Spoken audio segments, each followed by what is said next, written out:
Yes, our dinner for today is vegetable. Ate, your favorite vegetable and chicken. Ate Jamie's favorite. Tama na yan, bukas. Yes, okay lang na.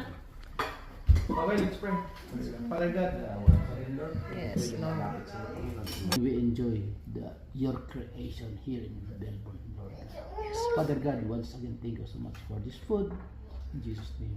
Amen. Thank you, Lord. Thank you, Lord. Oh, I know ate, drumstick is your chicken wings. Nasaan na si James? That. Oh, because it's the rubber. That's Jamie's favorite. Hindi, tumalsik kasi may rubber eh. Lolo. Lolo ba?